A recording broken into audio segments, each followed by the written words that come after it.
Bueno, moitas grazas pola invitación, a Fermín, o primeira mensaxe, a Xosé Manuel, o Colexio de Arquitectos.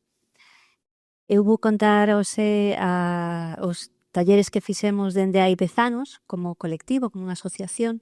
Empezamos facendo talleres en familia, que continuamos logo coa idea de indagar o patio escolar e que tamén gracias ao proxecto de Sementeiras e do proxecto Terra, dirixido nese momento por Sabela Girón e Arquitectos Sin Fronteiras, puidemos continuar con outras accións máis dirixidas hacia a ensinanza reglada dos colexios e dos institutos. Para organizar a presentación non quería falar únicamente dos talleres, sino tamén intentar organizar e contar a interacción non só dos talleres que facíamos e accións, sino tamén de como eles nos narraron os espacios cotiás que estaban utilizando, como os usaban, como os proxectaban.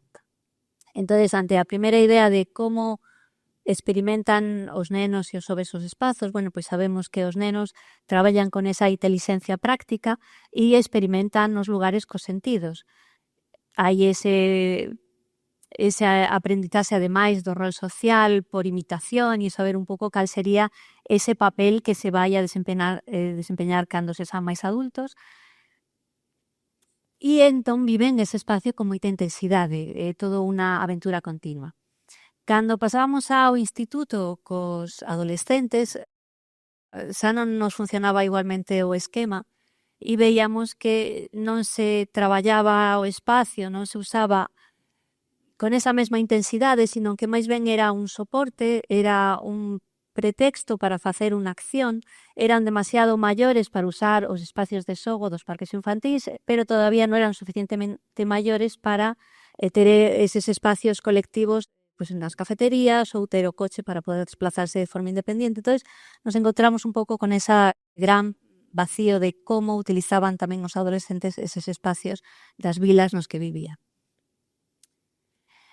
Os proxectos que temos desenvolto, pois vos decía que os primeiros talleres foron talleres en familia, paisaxes habitadas e ambientes sentidos nos patios escolares, e logo xa comenzamos con este proxecto de Sementeiras intentando analizar, explicar as vilas e as cidades nas que vivían os rapaces nesas escolas e neses institutos. E logo íbamos tamén aumentando un pouco as edades ata chegar ao último proxecto que era Mundo Mudo, no que invitábamos aos adolescentes e xa tamén dentro da Escola de Arquitectura de Cesuga, pois como podían inventar se partíamos dun momento cero o mundo no que desexaban vivir. Así, o primeiro proxecto iba acompañado dunha investigación que era unha tese sobre a paisaxe galega e plantexaba dar ferramentas aos nenos e nenas a partir da análise das paisaxes dirixida moi focalizada a certos temas para poder descifrar cales eran os seus valores e como podíamos recoñecelos e querelos e sentir ese apego polo lugar. Así que fixemos unha serie de capítulos, neses capítulos íbamos invitando a diferentes artistas que nos acompañaban e fomos desenvolvendo diferentes aspectos das paisaxes galegas, como os elementos, buscando cal era a abstracción dese territorio con puntos, liñas, superficies, intentando crear unhas cartografías persoais. Tamén con propiedades, neste caso, buscábamos paisaxes inventadas para acentuar algunhas cualidades desa paisaxe galega, como podían ser as paisaxes acuáticas, a presencia da auga ou as paisaxes do subsolo para enfatizar a idea de recintos do primeiro plano e un pouco como eran espacios encadenados os que xeneraban as paisaxes galegas. Traballamos tamén con cosmoloxía, cales eran os espacios sagrados e cales eran os espacios da colectividade, cales eran os recintos que eles nomeaban con a microtoponimia, cales eran os usos tradicionais, cales eran as distintas capas que se tiñan superposto como estratos neses territorios e que o explicaban, e tamén chegábamos a intentar descifrar eses rasgos identitarios que eran a circularidade, as tramas alveolares, os límites difusos que nunca estaba claro e todo era sempre ambiguo, eses bordes, e tamén a idea da percepción nebulosa enfatizando que a paisaxe galega é unha paisaxe laberíntica, unha paisaxe que vai soando con esos recintos e que moitas veces todo está bastante difuminado.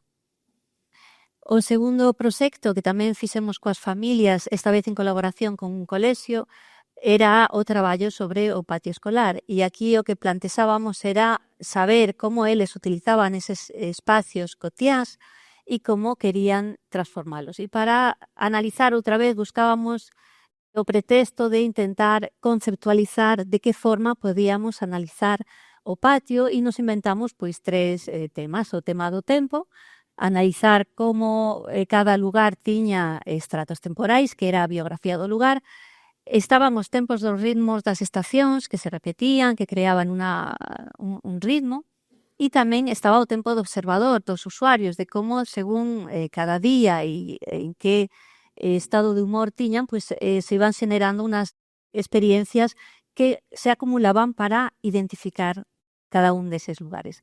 Tamén falábamos das atmósferas, acentuando esa idea de como o ambiente influe no noso estado de ánimo e entonces como a atmosfera de cada lugar pois influía en como nos sentíamos e recurríamos a Zumthor para poder analizar o espacio a través de ver se había corpos e volumes e como estaban organizados os valeiros ou como era a harmonización dos materiais ou se había un son específico de cada lugar ou como era a temperatura, o atractivo de moverse e sobre todo tamén a luz.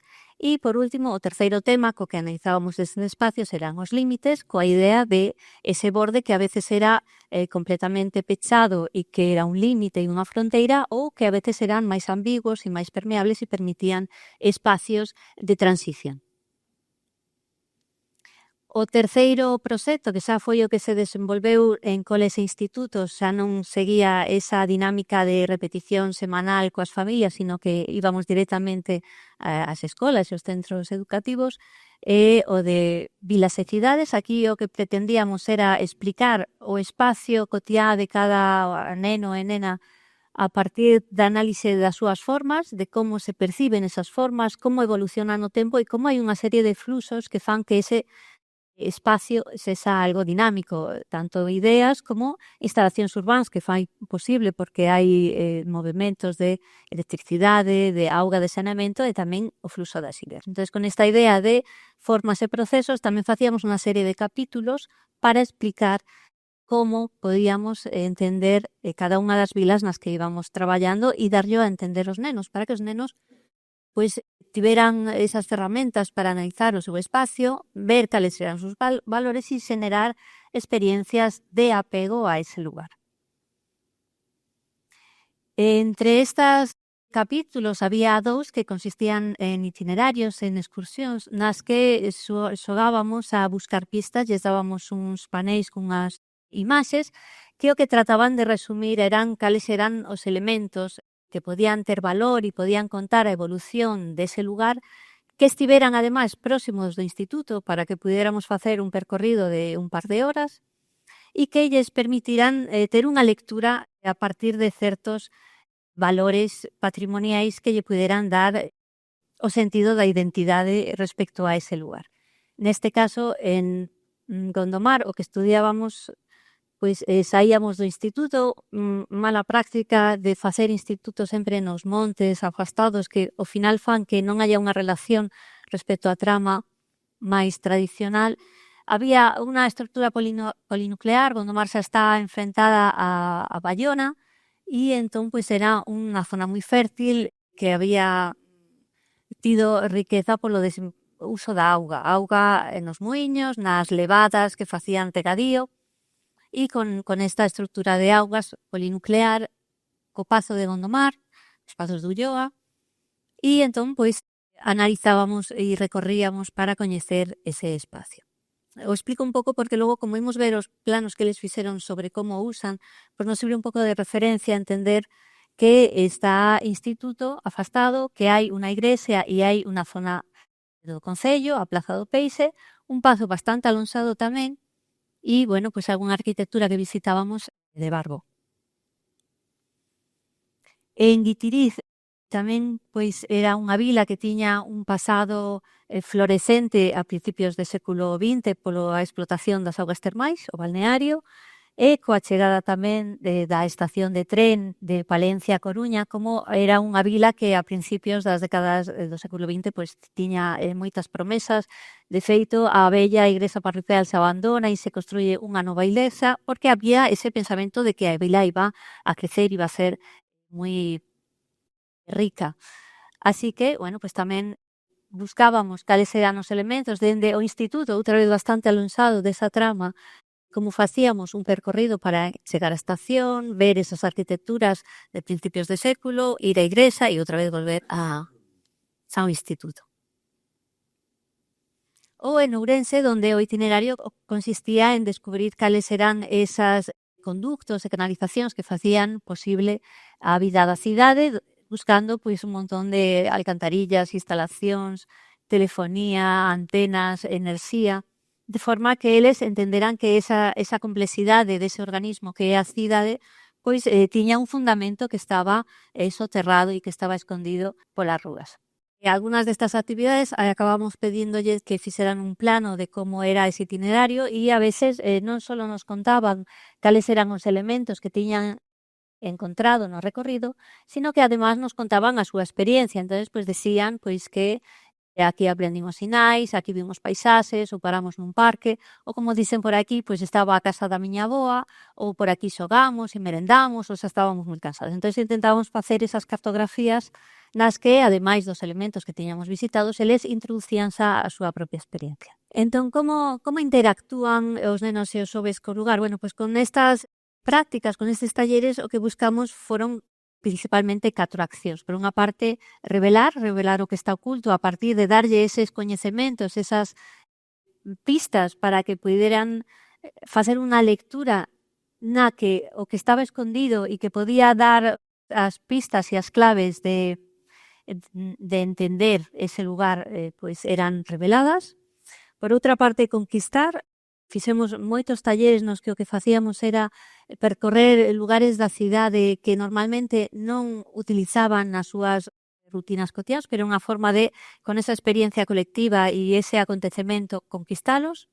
Experimentar cos sentidos, tamén con esa idea de potenciar o olfato, o tacto, o sonido, pois descubrir eses lugares dende os sentidos e a idea de transformar con esas accións efímeras nas que se puña o acento en xenerar un novo vínculo co lugar a través da transformación. Como os explicábamos? Como todos estes proxectos intentaban buscar as estrategias didácticas? Pois por unha parte, a aprendizaxe colaborativa, a idea da tribu, a idea do equipo e poder relacionar e interactuar uns con outros para chegar ás conclusións. Educación experiencial, moi importante xenerar experiencias significadas, de forma que o lugar era conquistado a través da acción. Aprendizaxe por proxectos, pois esta forma de facer temas e capítulos para explicar os distintos conceptos que queríamos comentarlle sobre as cidades, pois nos facía que puidéramos ter como uns obxectivos e unas directrices moi claras e moi pautadas de todo o proxecto, coa idea tamén de introducir sempre o xogo para que houvese esas dinámicas de curiosidade, de descubrimento e de diversión. Enfoque multidisciplinario integrado, xa que invitábamos a moitos artistas a participar con nós e darnos os seus puntos de vista. Dinámicas abertas nas que era máis importante o proceso que o resultado. A creatividade para que eles creasen o seu propio linguaxe, os seus signos para ir artellando esas propias cartografías e pensamento crítico, resolución de problemas, pensar, sempre pensamento tamén lateral, non chegar ás conclusións a partir duns pautas demasiado dirixidas, sino que a través de pensamentos laterais se podía chegar tamén a esas solucións. E, sobre todo, tamén a responsabilidade respecto a outro e respecto ao entorno.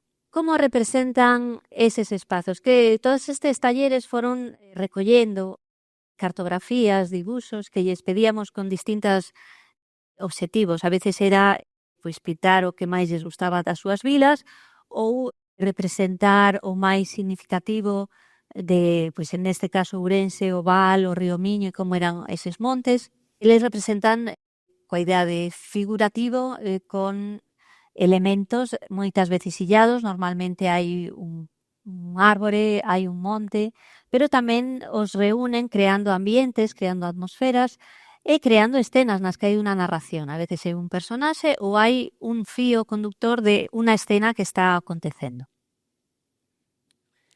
Entre estes talleres, pois había en Arnoia, que era unha vila moi fértil, con un montón de viñedos, unha estructura polinuclear tradicional que foi transformada co uso da carretera, e entón, pois, como nos representan as casas e a carretera que antes unía as vilas e as casas e agora un pouco as separa, ou como representan a casa tamén pois con moita claridade cal é a porta da grase, cal é a porta coa ventana e como hacia onde van os camiños.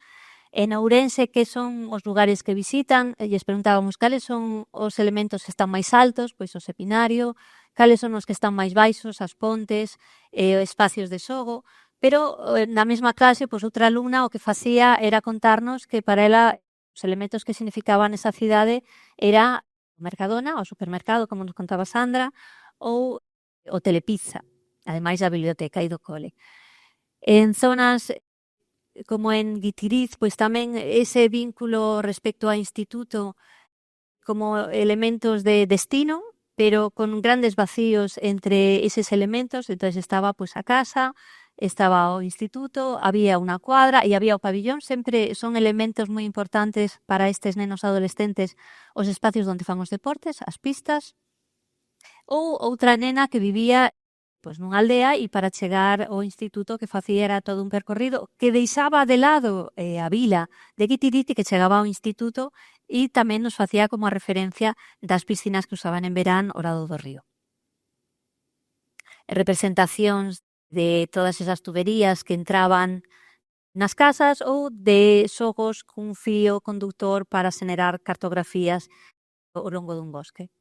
Ou esta nena tamén en Arnoia que nos representa a súa aldea, donde sinala cal é a súa casa, case con unha perspectiva dende unha posición elevada, a dos primos, a dos avós, donde está a igrexa, o teleclube, as piscinas e as fontes. Entón, pois, cal é a súa representación unha nena de 10 anos da súa aldea.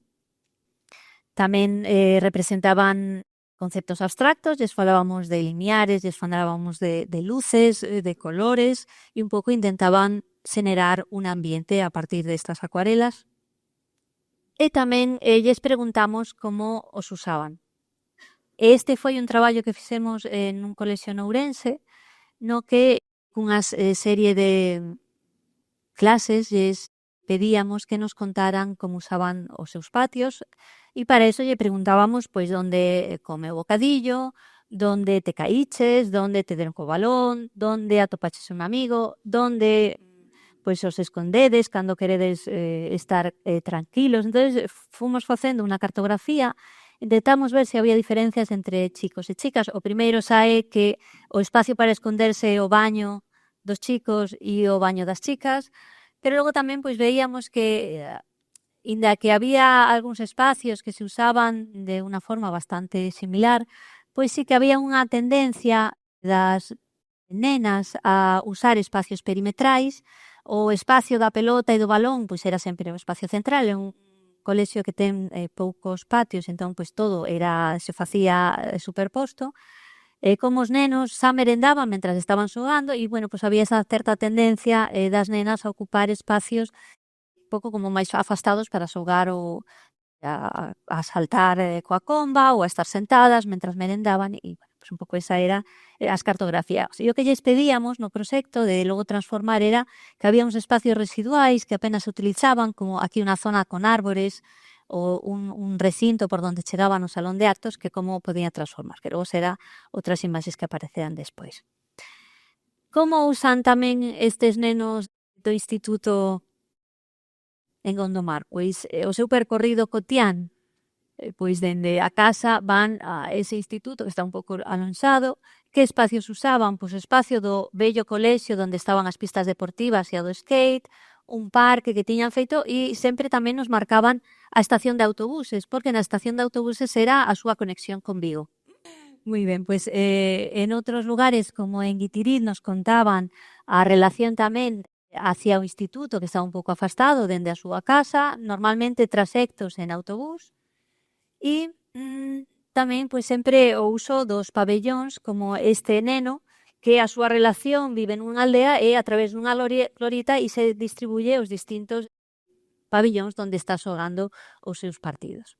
Pois aquí sería en Malpica ou en Vigo ou en Coruña, na zona de Elviña, nas súas torres, pero sempre pois esa idea do tráfico e como eles ven ese protagonismo nos espacios do camiño dende a súa casa hasta o que era o seu colexio. E por último, como proxectan? Pois proxectan con unha idea bastante colaborativa e bastante responsable respecto aos demais. Entonces, pois no colexio plantexaban espacios para xogar eles con laberintos, pero tamén plantexaban zonas de esconderse, zonas para os máis pequenos de cociniñas, zonas de terrarios, un pouco sempre pensando en todas as edades. Ou coa casa da árbore, coa zona do estanque, os patos e os bancos para estar, a zona desa arquitectura tradicional aterrazada, ou con estas outras ideas do mundo muda, de como eses mundos inventados tamén o que sempre están intentando incidir na relación coa natureza, a necesidade da presencia das árbores, do bosque, e tamén a idea da sociedade. Sempre integran os grupos máis débiles, os grupos de pequenos, os grupos de maiores, grupos de persoas enfermas, e buscan esa futuro, un mundo donde poder vivir de forma igualitaria entre todos. Moi ben, pois esta era a última imaxe. Moitas gracias. E agora contaremos coa intervención de Marta Somoza, arquitecta e investigadora, quen a presentará Explorando o espazo cotiá, didácticas e experiencias na rexión urbana galega.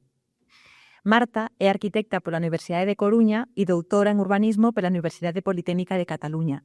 Compaxina o seu labor como arquitecta municipal coa docencia universitaria e o desenvolvemento de proxectos de planeamento urbanístico a distintas escalas. É autora de diversas publicacións sobre paisaxe, desenvolvemento rural e rexeneración urbana. Ten impartido conferencias e organizado xornadas en diferentes universidades cameos. A súa tese doutoral, titulada Tras el territorio circular, paisajes cotidianos de la periferia gallegas, analiza a paisaxe rural galega e a súa identidade, ampliando posteriormente o estudo cara os enfoques de resiliencia e o futuro de territorio. É cofundadora e presidenta do colectivo Recreo, dende o que impulsa proxectos de educación creativa sobre paisaxe e cidade destinados ao público infantil, xuvenil e colectivos en risco de exclusión social.